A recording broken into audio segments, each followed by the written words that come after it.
Around the NFL podcast is the weakest link. Goodbye. Welcome to another edition of the Around the NFL podcast. My name is Dan Hansis. I come to you from a virtual room filled with heroes. Mark Sessler, Greg Rosenthal, and joining us once again, Patrick Claybon. What's up, boys? Salutations, Dan. We've made it. 11 weeks. Oh my gosh. Yeah. We've done it. That is Matt Money Smith's money tag today, perfectly timed, because it's finally upon us, listeners. I don't know if you saw on Twitter, this has been something we've been talking about offline for some time. When does Ricky Hollywood's guest appearance on the NBC game show, The Weakest Link, finally premiere? And we found out the answer during Monday Night Football. My wife was watching the show with her parents, and there it is, the promo at the end of the ep, Ricky Hollywood. And I want to bring in Ricky a second. Hey, Ricky. Okay, I just got to tell you something. First of all, very excited. Monday night, set your DVRs, watch live, whatever. Forget about Monday Night Football next week. It's all about Ricky Hollywood. I asked you to cut three things from that brief promo that I am going to be completely honest with you, Ricky, I'm nervous about. Okay. And you've done a good job with the non-disclosure agreement. We are being completely honest when we say that Erica was told not to say how the show went. We don't know how the show went, but we got some breadcrumbs here from the promo. So I'm going to ask you to play three. First, let's hear from Jane Lynch, the host of The Weakest Link. Here's one clip from her. Well, this is what happens when you vote off all the smart people. Okay. I don't know if that dog was part of the promo. Yeah, I don't know what the canine suddenly is. I mean, I think it was the dog. Like, the dog was proving the point there. Yeah, they're trying to expand to a different audience. All right, so the line. Let's hear that line again. Sorry. Well, this is what happens when you vote off all the smart people. Okay, that's a breadcrumb. Claybon, that qualifies as a breadcrumb that is disturbing on some level. Perhaps not as disturbing as the second Jane Lynch breadcrumb that's dropped. Let's hear that. Is it too late to get new contestants? Okay. Now there's real cause for concern. And finally, Erica, we hear from Ricky very briefly in the promo, and I'd like to say it doesn't connect dots with the Jane Lynch teasers in the promo, but I'd be lying. This is terrible. What was that, Erica? This is terrible. I don't think it went well. Patrick, am I reading into this wrong? Am I being too negative? Yes, I do think you are. The show takes a very deprecating tone, especially the promotions to the show. They want to hit you, set you up and then give you the dead leg and cut it back and get towards the end zone or the touchdown area, if you will. Touchdown area. And I think that things went well. Honestly, I do. In the TV promotions world, I'm looking forward to Monday. I think we've got some good things in store. I feel like you kind of need a translator for Jane Lynch. Like, isn't her role? She's meant to come on and be sort of smarmy and like firing arrows at people. So, what does it really mean? That said, it would be a bit of a surprise if Erica fared well based on what you've called there, Dan. I mean, she sounds fairly. I know part of the role of being the host, the old British bird that had the gig before. She was sardonic as well, but. I don't know, Ricky. I hope things went well. I'm looking forward to it. We're all going to be watching, and it syncs up nicely with our Tuesday edition of the podcast next week to unpack it. But how are you feeling, knowing that your life may very well change in 72 to 96 hours? I'm ready for the public to see what actually happened. Did they pick the greatest, screenshot to show me in this promo? No. But you know what? I think I can handle some adversity, and someone tweeted at me oh, the camera doesn't add 20 pounds, it adds 20 years. So I was like, why would you say that out loud? That's so upsetting. But yeah, that's true. Yeah, this show has aged me, and it was a very, very stressful experience. I would say one little breadcrumb, outside of the promo. Had Ricky gone on and won, $400,000 or something, would she have, scooted over to a new apartment with a crazy man and a frozen pizza 5 feet away? I think she would be up in the hills or something. So I don't know. Maybe the money's not landed. Well, we don't know. I don't know if this is the case or not, but I did have to sign something that you wouldn't get paid until 150 days from when your episode airs. All right. Okay. So, Man. She's doing a really good job of procedural. keeping us in the dark. I'm going to be honest here. And perhaps Erica could have been one of the people that was smart that got voted off, and maybe she was saying this is terrible because she did get voted off. Maybe Jane Lynch is caping for Erica Tamposi because she's amazing. Your dollop of optimism is really welcome around these parts, Patrick Claybon. All right. Yes. Good show. It's going to be a good show when Ricky's on the Weakest Link. We got a good show on the Around the NFL podcast today. Much to get into. We're going to begin our look ahead to Week 11. And we have an excellent Week 11 matchup on Thursday Night Football. The Cardinals at the Seahawks. So we're going to talk about that game. Also, Greg wrote a woozy banger. The old debrief, the old Rosenthal debrief, talking about teams who have every right to be frustrated at this point in the season. We'll go through Greg's list and maybe throw in a couple of our own that maybe didn't make Greg's list. But first, let us start, as we always do on this show, with the Monday Night Football recap. We have to. It's contractually obligated. Can still get a first down on 3rd and 4. Cousins throwing, and it is caught. Touchdown. It's Adam Thielen for the second time tonight. And Minnesota jumps back on top. Sell it. ESPN, Monday Night Football. That was the call from Steve Levy. Kirk Cousins throws 2 touchdowns, both, as you heard, to Adam Thielen, the second, the difference in a 19-13 win over the Chicago Bears at Soldier Field.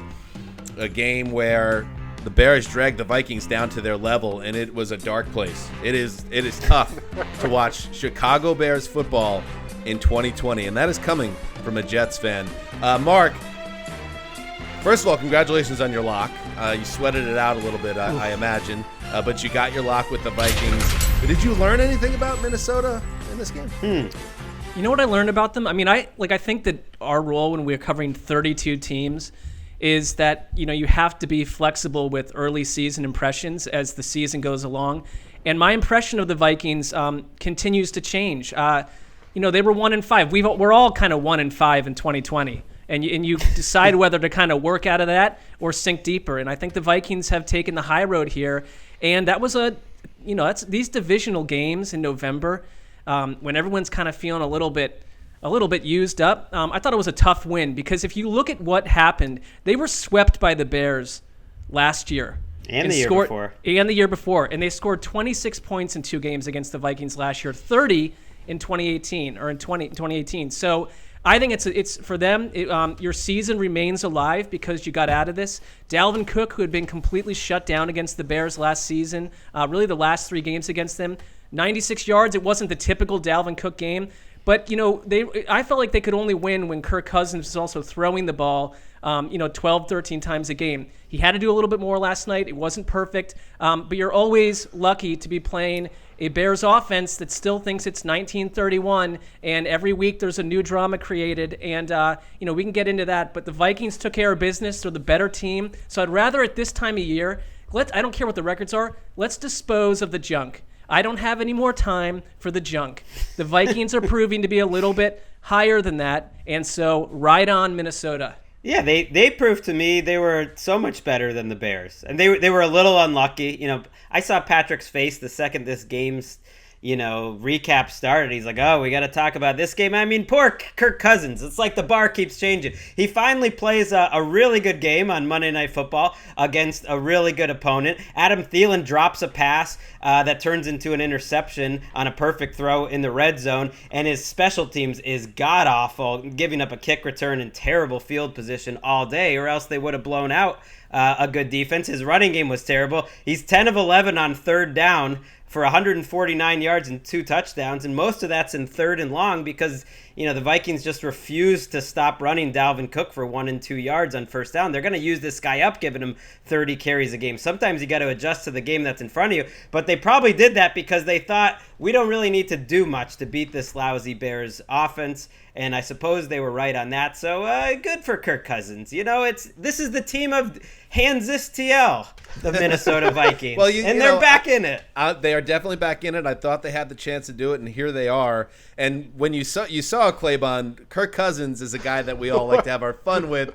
Why is this me? Well, no, I want to set you up here. I want you to be able to chime in here. I'm doing a little host move there. Oh. But Kirk Cousins is a guy we like to have fun with, and that's why when he completed that pass to Kyle Rudolph to clinch the game essentially late in the 4th quarter. I mean, that is as excited as I've ever seen Kirk Cousins. Maybe next to his high school plays where he was singing Oklahoma. Yes. And then you're like, why is he this excited? I know he just probably won the game. It didn't even run out the clock, but probably won it. And then you realize Kirk Cousins is human. Kirk Cousins, as much as we say we're sick of talking about, that Kirk Cousins can't win in prime time and he's 0-9 on Monday Night Football. He's sick of it too. So when he completes that pass, he's celebrating because another Kirk Cousins narrative went by the wayside. Which Dan is an indictment of Kirk Cousins because literally Monday night is the games. The games count the same. It's a dumb narrative in the first place. A win on Monday is the same as a win on Sunday at 1:25 Eastern. It literally does not matter. Don't bring your Claybon logic into this again. Patrick. It's a game. It's a win. And the same thing. I thought the same thing. Dan, there's 1 minute and 35 seconds to go when they get that first down to Kyle Rudolph, and I'm thinking the game's not over, Kirk. You got to get another first down. It was pretty over. Well, the thing is, so they're showing the graphic, which was the only Monday Night Football CG graphic that I've enjoyed all year. The Office Space that was good. Homage, right, to Kirk Cousins' record on Monday night. But literally, it does. There's no difference between winning. Well, either way, they need to win this game or not, and it helped. But as you guys mentioned, the Bears, they need a quarterback that can make plays. Matt Nagy needs a quarterback that can make plays, and so whatever last night was, a lot of it, as Greg mentioned, had to do with what the Bears could not do on offense. And there was a point where there was a 3rd down, the Vikings blitzing the A gap because that's Mike Zimmer and that's what he's going to do. And it was one of those rare occasions where there was a short receiver to get the ball to, and Nick Foles bailed and threw some candle in the wind ball 20 yards out of bounds, and Anthony Miller was wide open directly in front of him. And I don't really know what the progression was on that play. Honestly, to be clear, I'm not some savant that knows much about anything in terms of the schematics of football, but I just know what we saw last night was not going to work. And to Mark's point last night, I get that the people of Chicago care, and they should care. It's a franchise a lot of them grew up with. But for those of us who are watching this team, that from the front office decisions and on down, they just keep making these mistakes. I don't know why we're so involved in a franchise. Too many Bears. Yeah, too many Bears games. It's just not. They're not doing anything. Congratulations on getting Eddie Jackson after he suffered all those injuries at Alabama and fell to you. Congratulations on trading for a future Hall of Famer in Khalil Mack. But if you can't get guys open and you can't find a quarterback in an era where everybody seems to be on the verge of finding their quarterback, none of that stuff matters. Yeah, there's really only a handful of teams that seem completely eyes wide shut to evolving in 2020. And, you have to assume they'll at some point realize it too. The Bears, my one thing with them is, and when we come at these teams, the first thing that happens, you get a pocket of the fan base saying, don't be mean to my team. It's actually what we're trying to do, and this is an old Wesism, is we're not putting up with it, nor should you as fans, because I've been watching football since 1985, and the Bears have been the same team essentially through that entire run. They've had 4 top 10 offenses since 1991. 4. Right, is that many? There's 1 or 2 years where that's occurred, and they're not second or third. They're 10th. They've been a defensive-oriented team that struggles to score points, I feel my entire life. Let's try a new path. And here's the weird thing about Monday's game. the Vikings badly outplayed them in several facets, especially on defense. And Cordell Patterson's kickoff return got them in the lead. The punt return later in the game put them in position again. And somehow, if Nick Foles just hits that pass to Anthony Miller, it should have been Bears 20, Vikings 19. And that's why I think the Bears, and for reasons that Mark just explained as well, are a sneaky, I'm not saying pain rankings, but in terms of a frustrating fan experience. I agree with you. For sure. The Bears are up there because they're not fun to watch. And then you have games like last night where it becomes just a public execution by everyone that's just teeing off about how boring and terrible your team is. It's got to get old. Their offensive line is so bad. I mean, it's part of it. So Foles combined with that offensive line, and they've been banged up, and they've had COVID issues. I think where Mitchell Trubisky's coming out of the bye as their starter. Foles' injury that he had at the end of the game is not as serious as they feared, and it sounded like he was day-to-day and has a chance to be ready to play coming out of the bye. But on Monday, or Tuesday rather, Nagy said that they'll look at everything, including a possible quarterback change. And when they say that, they always make the change. Yeah, you got to make a move. So if they were sticking with him, I think they would say so. Maybe the injury will be an excuse. I don't think it really matters. And by the way, that game coming out of the bye is again on prime time against the Green Bay Packers. So they are pushing into this. The NFL schedule makers, they've had some tricks up their sleeves this year, and this trick is on us. I do like that Justin Jefferson had his moment. That dude is, I think, would be Rookie of the Year if they didn't allow. I think they should separate quarterbacks and other players in all these awards, so that we could have like a Justin Jefferson versus Tristan Wirfs conversation or whatever. Because Justin Jefferson is like, I don't know if he's better than Stephon Diggs, but he's in that caliber right now. Like that's where he is as like a top 12 receiver in the league right now, where Thielen is the clear number 2 and Jefferson's 1. Like, that's pretty amazing. We could get a sponsor to pony up. Oh yeah, go ahead, Dan. Oh, I know where you're going already with this. You're making the case for the Offensive Player of the Year award. Well, then Greggy. say quarterbacks aren't eligible. That is part of my problem, is that a lot of times the same quarterback wins both awards, and then some other years it's like they decide to spin it off into Drew Brees or some running back or something as a consolation prize. Well, I mean, Justin Jefferson he should have become a quarterback back in like 7th grade. To deal with this specific issue. Well, I think we should get a sponsor to pony up some more money, right, for the All-Pro rookie team, so we can give all of these guys a little more shine. Well, maybe we'll give out the awards. We'll give the non-quarterback awards on our show January 3rd. January 3rd. Get ready. Yeah, that's a great idea. Hey, Ricky, this is the part of the show where I asked Ricky seriously to do some show pre-production work, and then she ignores it. Make a note of this, please, and bring it up to me after the season. We want to do some type of rookie award show after the regular season. Please, or even like non-quarterback awards too. Like, let's give out some non-quarterback. Let's give out some awards. Please make a note of it. You got it. Don't let me down. I won't. I can see her taking that note right now with a number 2 pencil on a piece of paper. She's watching YouTube cat videos as I'm talking. Let's give the last word in an annoying, dumb game to John Perry. Yeah, that is helmet to contact to the helmet of the quarterback there with the right hand, forcible contact. One of the things that happens when there's not a lot of penalties in a game, your mind gets lulled into this sleep and maybe you're not processing things the way that you should. That is a foul, and we should have had a flag there to extend the drive.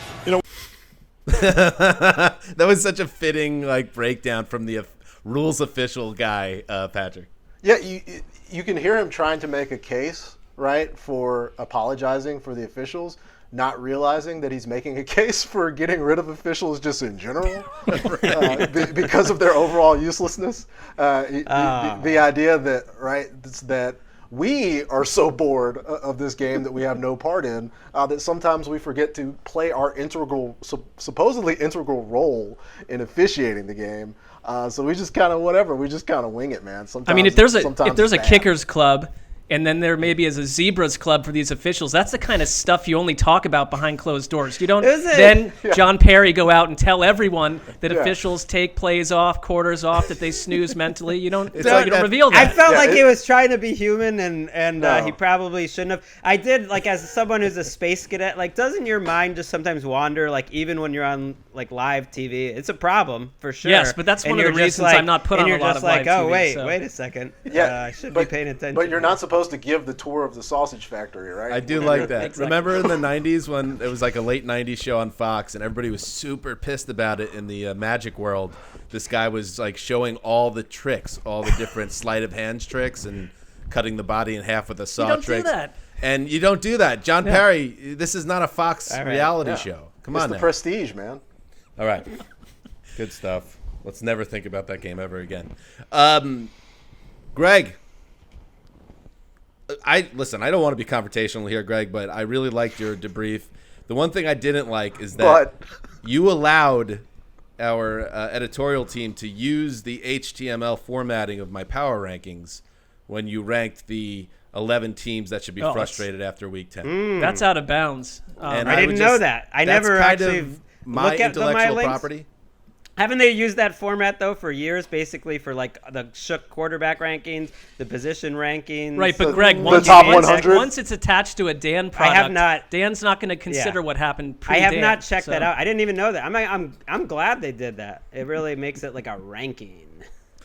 All right. I mean, there was a lot of explanations there. I will connect with Ali Bunpari to get to the bottom. This reminds me of when the previous owner of the power rankings called me into an office, set like an hour-long meeting for this meeting, and spoke to me for 45 minutes that he didn't want us to use the phrase positional power rankings because he sort of owned the IP for power rankings. Yeah. After which I was like, why didn't you just like email me? I was like, okay, you just talked to me for 45 minutes with it. I think there were deeper things happening there, Greg. I think you know that too. I don't seem like such an ass anymore now, do I? No, you're second in that ranking. Folks getting low-key calm down. Hey, Sessler, simmer down over there. Why? I'm just in I don't know. You're just a little fired up over there. I'm pissed off, Angelo. It's a good segue. I think this is the time of year people are a little ornery. It's like we haven't gotten to Thanksgiving yet. It's been a long season, but you're not to like the stretch run, and that's what these rankings were about. Who's ornery? Who's a little cranky? Who's pissed off? Like, Lamar said he was pissed off. Who else? Peterson was like, I'm pissed off. LaFleur was, I'm pissed off. There was a lot of pissed off. Pissed off, Angelo. Let's listen. The good way to get into this conversation, because you do have the Eagles at number one, and the Eagles are really, they're 3-5-1. They just got beat by the G-Men, and Carson Wentz is a mess, and part of that goes on Eagles coach Doug Peterson, and then he goes on local radio, and he has to deal with this intro, which just boggles my mind. Who do you blame the most for the Eagles' 10-point loss to the Giants? 72% coaching. Head coach of the Eagles, Doug Peterson. Hi, Doug. Good morning, Angelo. Thanks for the lead-in. I appreciate that. I'm sorry. That was just. That was awesome. I know. Hey, listen, that just puts me in a great mood today. Already in a good mood. Oh, I appreciate it. I kind of felt you probably wouldn't be in a good mood. Can I hang up now? No, please don't, Doug. I'm feeling my obligation right now. If I hang up, I'm feeling my obligation. Doug, I fully understand. I'm pissed off, Angelo. All right, what about Doug? I'm pissed off. I love it. I didn't even hear about this story. That is rough. Can you imagine? How incompetent can you be bringing in the coach of the team? Angelo. Oh, what was that, Doug? I'm pissed off, Angelo. I get it. I'm with you, Doug. Yeah, he has every right to be. Because he's like an employee there. Ultimately, they're paying. He's working for that radio station with. Well, and this sort of smarmy, viewers poll on what they're most annoyed by. Yeah, and the idea they don't know what they're running before the head coach of the Philadelphia Eagles comes on the show. Zoom, shut up. Yeah, the Zoom meetings between the Eagles, and this happened with Andy Reid too. I think get over that. When they're losing, man, the reporters in Philly really get into the coach's you know what, a little more aggressively than just about anyone else. But Maybe here's the deal: if you're going to do that, then own up to it. Don't be like, oh, Right. I'm sorry, coach, Right. that we only have so many things to No, like be a jerk if you're going to be a jerk. This guy won a Yep. Super Bowl Yeah. with Nick Foles as the starting quarterback. Like, let's be real, man. I'm pissed off, Angelo. Yikes. Anyway, you have the Eagles at number 1, Greg. Why did they stand out above all other teams in terms of who should be frustrated right now? Yeah, well, we don't have to go too long because we've talked so much, but I think it's because they're stuck in this terrible spot where they still matter so much because they're still winning. This should be a time, Mike Silver mentioned on our air, that they're going to look at blowing things up possibly, but they're in first place, so it's like this endless cycle where I think 5 wins is going to win them this division with that tie. If you look at all the schedules, if they can scrape 2 more wins out, it's like this purgatory.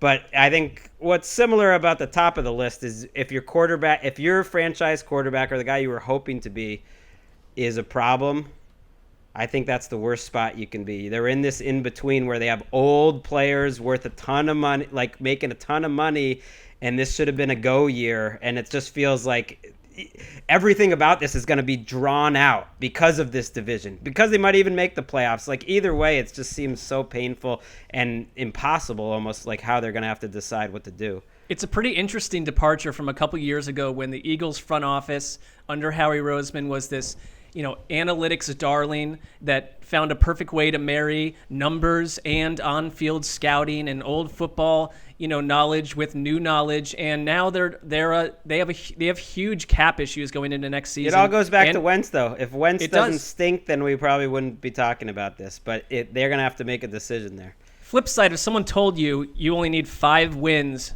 in August, you only need 5 wins to win the division, wouldn't that put you in a good mood?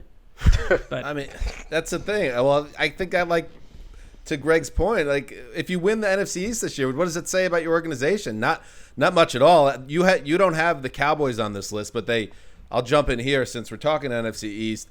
To me, they have to be frustrated because we talked about it going into the season that it seemed like things could break right for them finally. It was all there, and they should have walked to a division title this year if things played out the way they should have. They should have been picking up 5 or 6 wins in this bad division, and they should have had Dak Prescott on the field and some of these, Gerald McCoy and some of these other players. You win 12 or 13 games potentially. Who knows? But instead, the injury gods turn on you. Your roster is worse than you realize and doesn't have the depth to survive the injuries, and you go up in flames. So it's like this felt like in what's been an endless waiting period for the Cowboys to really make another run. This seemed like a year set up well for them, and they just were not able to capitalize on it.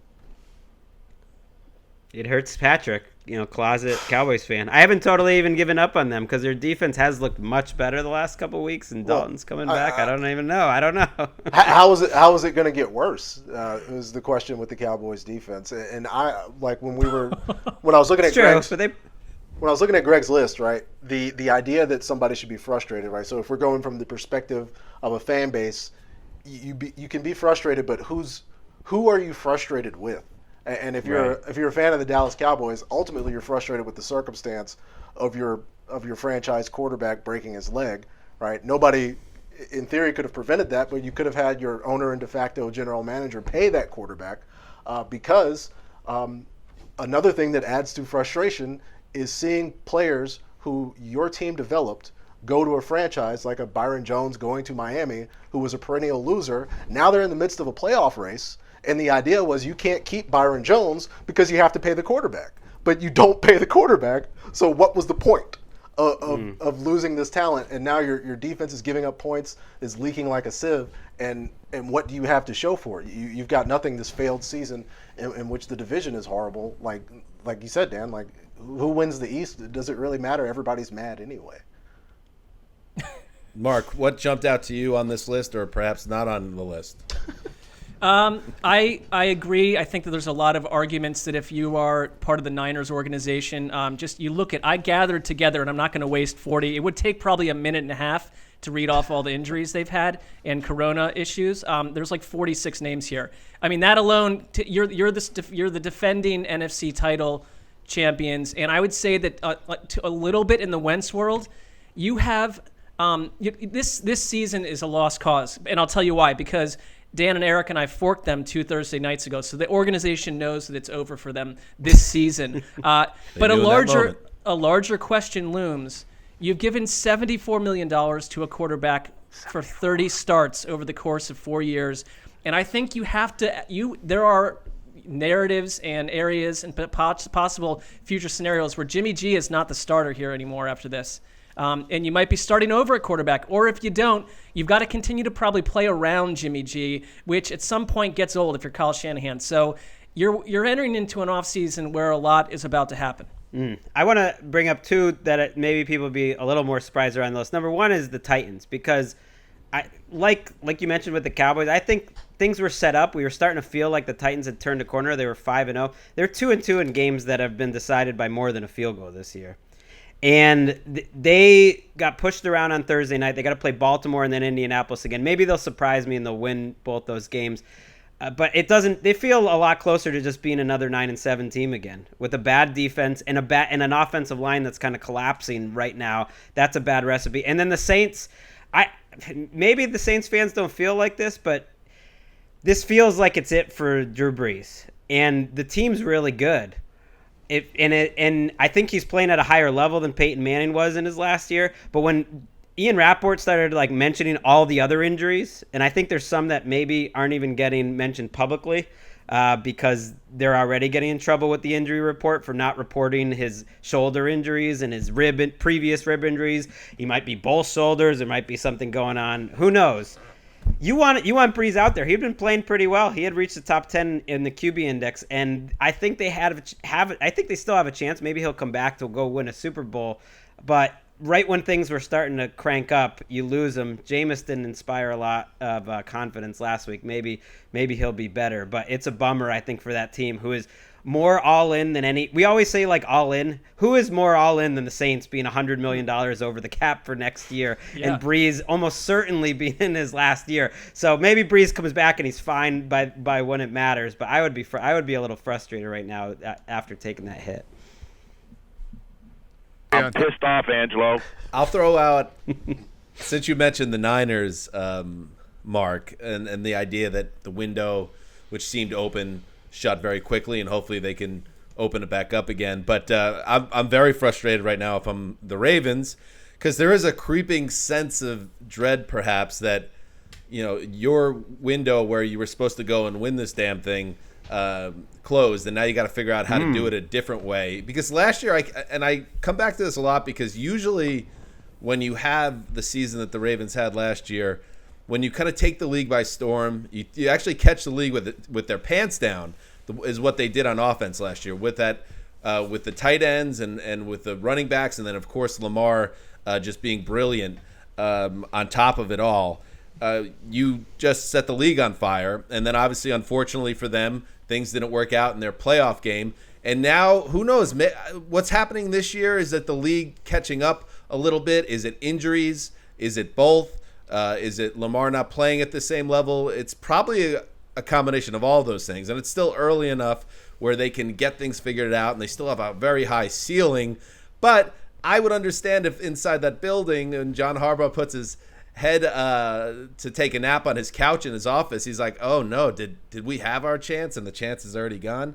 I wonder if they think about that. Well, I mean, that being said, right, they are a Willie Snead catch away from knocking off a team in their division that's the last undefeated team in the NFL. And not only that, right, they had the drive before that against the Steelers where they also had a chance to score. It was fourth down inside the red zone, and they didn't get that. That's part of the problem, though. Isn't it with them? It's that ability to kind of just make that play. Well, the thing is, right, with windows in the NFL, the window is your window of opportunity. It's not like a digital yes/no thing. It's do you have a chance, right? And they still have a chance. I think they could win the Super Bowl this year. I really do, but there are some signs that are worrisome. Defensively, offensively, just in terms of they are known as sort of like a tough team, and they're no longer when their offensive line starts falling apart, and Nick Boyle is going to be part of that. That to me ruins it all, and they have not been able to set the edge. They're playing a Titans team. We'll talk about it on Thursday, but that matchup is fascinating because the Titans kind of match up well to go after that weakness. That said, there's such a good org, Dan, that I think they have a chance to win the Super Bowl this year, but they're not someone I see as like a window team because they have what I would consider a top 10 quarterback to build around and an organization that's shown they can be a great defense year after year. And so I don't see them going away. It'd be frustrating if they come out of this year not winning the Super Bowl, of course, after how good they were. But they just seem like one of those teams that's going to be around each and every year. Here's the thing, though. I mean, the season, to Dan's point, it's the Ravens, so the floor is different than what some of these other scenarios we're talking about. But Lamar Jackson mentioned early in the year when they were having a few up and down issues, people have taken what Tennessee did in the playoffs and applied it to us, that he sees it week after week. Last week at this time, he was saying that teams are calling out their plays. I think at some point they're going to have to look at their offense and say, whether it's a Greg Roman issue or whatever, we're going to have to rethink how we attack teams because that shouldn't be happening to a team that's going to go win the Super Bowl. Roman got fired pretty quickly after basically, quote unquote, revolutionizing the NFL and doing an awesome job with Kaepernick. And then it fell apart quickly, and he got fired pretty quickly. I don't think that'll happen, but just the way he does his offense, who knows? Maybe he might finish go that pizza. Maybe finish the pizza at the airport. I know. You know what? I've thought about that. If you had that extra slice there, but he's probably frustrated because he should have made a full push to get the head coaching job last offseason. I mean, the Q rating is tumbling by the hour here. Well, the thing that works in his favor, right, is the quarterback was an easy spot to blame when it was Kaepernick. And it's probably going to be an easy spot to blame again when it's Lamar, the way that people question them. But at some point, not if you're the Ravens, though. The Ravens aren't going to be questioning Lamar, especially after that game against New England, right? Where other than that pick at the end of the first half, Lamar kind of did everything that he could possibly do, and they still didn't win the game. But on the terms of quarterbacks, going through Greg's list, if I'm going to pick a team to be frustrated about, it's a team that already has their franchise quarterback, and the rest of the whole franchise is in absolute ruin. It's Greg's number 2 team, the Houston Texans, because whether it's Jimmy G in Greg's top 5 or trying to see is Carson Wentz the future, nobody is questioning if Deshaun is the future, but just everything is in shambles. And Tyrann Mathieu is on Twitter making jokes about fitting the culture because Nuke Hopkins got traded. There's just so many angles for a fan of the Houston Texans to just be ready to flush this entire thing. And I think that's my number 1. They were number 2 on my list because of that. Yeah, it crossed my mind also when I was doing just the research before the show that Deshaun Watson signed a 4-year extension before the season starts. Now, you signed an extension I think pays him nearly $40 million a year. So no one's ever going to say, I wonder if he's doubting signing that extension because look at Dak Prescott right now. But at the same time, I'm sure he's obviously frustrated. He's pissed off, Angelo, that he signs this deal, getting himself in deeper with an organization that right now seems a little bit rudderless, and he's tied to them. So I'm really curious how the media and public outcry against the setup that the Texans have now, and we don't need to talk about Jack Easterby specifically anymore. Don't do it, Mark. We've done it. I'm just saying we've done it. We don't need health insurance. You got a dental plan. No, I know that. We don't have to repeat ourselves, but I think it was really fascinating to see our guy, the network insider. It's in his contract. You have to say NFL Network insider, Ian Rappaport. True. It's really true. The other guys are just NFL Network's Tom Pelissero, but Ian's the insider. Branding, He had that report Sunday morning, and when he does these reports, he's always telling you something good. That they might keep Romeo Crennel next year, and that in that scenario, there might not be a GM, that it's just Easterby. And so that tells me they're priming the pump. They're either checking out to see if the public totally revolts, or they're just kind of trying to let everyone down easy that this is what's happening. When you start mentioning that they couldn't fly in people, necessarily for interviews because of COVID for the new head coaching job, so you might as well keep Romeo Crennel. I mean, give me. Well, that was a very generous report for the Texans. I mean, what? What? I mean, what? You can't pick a head coach on Zoom. You have 30,000 people in the stadium. You can't do a head coaching interview. I don't know. Essentially it's a coup d'état, happening before our eyes. So have a nice time with that, Texans fans. All right, check out the debrief on NFL.com/Rosenthal. I'll tell our editors, that is Power Rankings property. I thought it was the IP of the Power Rankings, and the Power Rankings is an important article on their website every week. I would think they'd want it to have a unique look, but apparently, they have other ideas, and maybe I just need to get my opinion in there and shake things up. I'm pissed off, Angelo. All right. Before we go, Thursday Night Football. Good stuff here. This is really good. Cardinals at Seahawks. 2 6-3 teams. I feel like there's 7,000 6-3 teams in the league right now, and here's two of them, and they're in two very different places right now because the Cardinals, obviously coming off the drama of the Hail Murray, just a brilliant win against the Bills, and the Seahawks now they've lost 3 or 4, and they have a quarterback in Russell Wilson who has 7 turnovers in the last 2 weeks. So maybe he's in a little bit of a funk right now, which quite frankly, Patrick Claybon, the Seahawks, as they're built, can't really deal with a Russell Wilson funk of any extended measure. No, and when everything, like the whole plane is built off of Russell Wilson at this point. And so there's going to be fluctuations. They're going to be high variance because they don't have a defense. They lose to a Jared Goff team. Where the Rams lose Andrew Whitworth, and you wonder what their long-term viability is at this point. But this is what it's going to be. Like we knew this early on that this defense can't stop anybody. So this is all going to kind of be built on whether or not Russ can complete those balls. And you see like the pass to Tyler Lockett being knocked away, and there's one pass to DK where Jalen Ramsey played great. If that happens in the playoffs, yeah, but there's only so many teams that can do that. They can match up with the Seahawks. So it's going to come down to Russ making a play in the final moments, which is what the Seahawks always come down to. So I don't think they can be too frustrated with their position because that's what it's going to be every single year. I thought, though, I still think that their defense could get better. I mean, I guess I hadn't given up hopes because it doesn't make sense. They're usually well coached. And they have some talented players that if they can get to be average by the end of the season, they can be a factor. And that's why I think that's possible.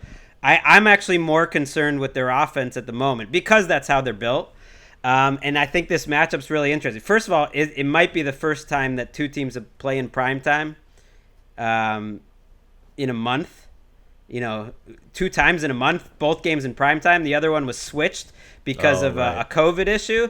But I love it. But I love it. I mean, sign me up for all these NFC West games. But I think it's kind of telling because I think the end of that game when Vance Joseph started cooking up the Seahawks offensive line with all those pressures, and the Cardinals don't really get pressures on their own, that set up what's happened to the Seahawks since. Because the Seahawks offensive line had no answers. Russell Wilson, surprisingly for a veteran quarterback somewhat, had no answers. And that's been the game plan ever since. Even in the game against the Bills, which they put up points, they had no answer for the Bills blitz. Last week against the Rams, they had no answer. And that's an offensive line thing, that's a coaching thing, and that's a Russ thing. It's all together, and you got to expect the Cardinals to do it again. Are you saying let Vance cook? That's right. He's going to have to. He doesn't really have any players up front either. It's not like they had any pass rush as we saw against Buffalo. I mean, they barely sniffed Josh Allen. I mean, the Broncos gave him a chef's kitchen, and he did attempt to cook, and that didn't go too well. So I don't know if he should be maybe. Well, they gave him the whole house. He's not a guy that can take care of the whole house, but maybe he can do some damage in the kitchen. That's a possibility. I feel like for the first time since we've been doing this show, I don't know, what is it, 1,300 episodes or something, I don't trust the Seahawks. This is the first time I've felt that way. And Greg, I'm surprised. I know this is what you mean literally, but that you're more concerned about the offense than the defense. This defense, well, because they can't survive being an average offense, which they have been. Well, that would break the back, but it's because the defense has been, consistently horrible. That game against Arizona, I thought was such an effective show of what both offenses could do. They combined for about 1,000 yards at the end of regulation.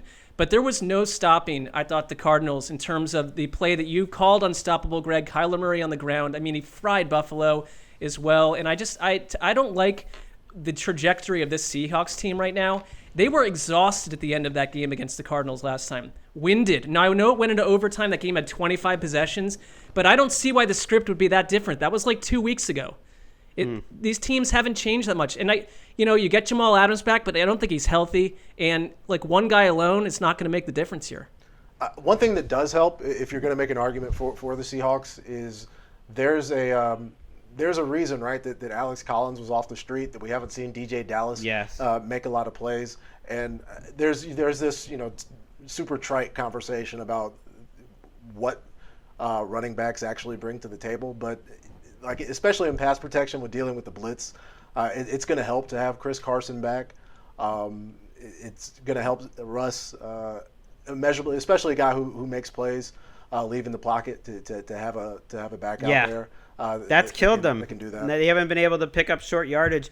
They were missing their starting cornerbacks though still, and they're missing their starting center very likely still. And the Cardinals running game, I do think they're different than a month ago. I think they're more consistent throwing the ball, and when they get Kenyon Drake back, that three-headed monster does matter. I think him and Edmonds together are better than just one of them, and they put up over 200 yards rushing. They are the best rushing team in the league because of Kyler, but because they have those other two guys, and they coach up the offensive line really well. The one thing that can, one little note on the Seahawks defense, I feel you just come off a game with the Rams, a team you know really well. And the Dolphins basically, I thought, showed how a defense could diagnose Jared Goff and make life really difficult. Seattle took no notes from that, or if they did, were completely unable to duplicate that. So I don't see how you slow down this Cardinals team that feels like I don't know what the ceiling is for the Cardinals. Would anyone be surprised if they were in the fourth quarter of the NFC title game with a chance to win? I wouldn't. I wouldn't rule them out because I think Kyler Murray is an X factor in all of this discussion in the NFC. And speaking of Kyler Murray, my last thought on this game, we love MVP watch. I think Greg has now cleared it. We are allowed to talk about this on the podcast and on the internet. Is that clear, Greg? Are we okay? Yeah. I mean, emphatic yeah, yes. Not Greg. super. A little okay. bit of hesitancy. We can start. We're starting to round that corner. Okay, good. So anyway, primetime games, big deal. Big deal when you're talking about the MVP, where it factors in when people have to cast votes. And I have it right now: Mahomes at 1, Kyler at 2, Rodgers at 3, Russ at 4, and then take your pick, Kamara or Dalvin Cook at 5. That's my rankings for MVP. So this game, under the lights, and because they're different than the Sunday games. It's different than a Sunday 1 o'clock game. Don't listen to what Claybon says. These games are different. They matter more. And momentum's a real thing, and trap games exist. This is all real. And Santa is real. It's all there. Anyway, whoever really steps up and balls out as a quarterback in this game, that could make a difference in MVP watch. Yeah. I would have Rodgers 1 right now and Mahomes 2. But I definitely don't have a problem with Murray and Russ being in there, if they finish strong. And the Seahawks are favored in this game. We're talking all doom and gloom. It's worth noting in the desert. They're favored. I think it's a total toss-up, and I don't think it's necessarily because it's a primetime game, but I do think there is something to the fact that the Cardinals are new operation. They haven't been in these big games. We're starting to get to the portion of their big game season, and I do think having veterans and a veteran coaching staff and all that knowledge, it helps the Seahawks a little bit here, and they know how important this is, and so it wouldn't surprise me if we see the best Seahawks effort that we've seen over the last month, and it should be a good one, great one. This game is going to be 4.5 hours long. If it's good, I'll be fine with that. It seems like we could have another great game. It's a good job for Colleen, and I hope she has one of these quarterbacks at the end of the game. If you put a Nerf gun to my head and had to pick the division winner, I probably would, despite all their problems, I would go with the Seahawks just because of all their big game experience, and I do believe Russ will come out of this slump. I think it's going to go down to the last week, and you could make a case for any of these teams besides the Niners, but I think the Seahawks are my pick where we stand right now. I'd pick Cardinals, Seattle second, and the Rams. I understand the Rams. The metrics heads love the Rams. You hate the Rams so much. No, I don't. I do not. I don't see it on a week-to-week basis.